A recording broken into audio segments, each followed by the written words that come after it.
நம்ம இன்னைக்கு மதுரை கவாசாக்கி டீலர்ஷிப்பில் இருக்கோம் அண்ட் இந்த பிராண்ட் நியூ நிஞ்சா 500 பற்றி தான் பார்க்க போகிறோம். இது வந்து எக்ஸிஸ்டிங்காக இருக்க நிஞ்சா 400 இந்தியன் மார்க்கெட்டில் ரீப்ளேஸ் பண்ணுது.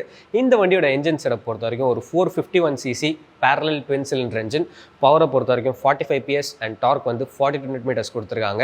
அண்ட் அடுத்தபடியான டைமென்ஷன்ஸை பொறுத்த வரைக்கும் ரைடர் சீட் ஹைட் வந்து 785 mm அண்ட் கிரவுண்ட் கிளியரன்ஸ் வந்து 145 mm கொடுத்துருக்காங்க. அண்ட் இந்த வண்டியோட ரைடிங் எர்கனாமிக்ஸ் நான் உட்காந்து பார்த்தப்ப எனக்கு வந்து ஒரு கம்ஃபர்டபுளான ஒரு ரைடிங் ஸ்டான்ஸ் தான். ஸோ இந்த செக்மெண்ட்டில் இது வந்து ஒரு ஸ்போர்ட்ஸ் டோரர் அப்படின்ற ஒரு கேட்டகரியில் தான் வரும். கம்ப்ளீட் அவுட்ரைட் ஸ்போர்ட்ஸ் பைக் அப்படின்றது இல்லாமல் ஒரு ஸ்போர்ட்ஸ் டோரர். ஸோ நீங்கள் வந்து லாங் ரைட்ஸ்லாம் வந்து எடுத்து போகிறதுக்கு இந்த ரைடிங் ஸ்டான்ஸ் கண்டிப்பாக வந்து கம்ஃபர்டபுளாக இருக்கும்.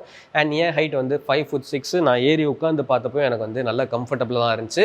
இந்த வண்டியோட ஆன் ரோட் ப்ரைஸிங் பொறுத்த வரைக்கும் 6,57,000 rupees தமிழ்நாட்டில். ஸோ நீங்கள் இந்த நிஞ்சா 500 பற்றி என்ன நினைக்கிறீங்கன்றத கமெண்ட் செக்ஷனில் சொல்லுங்கள்.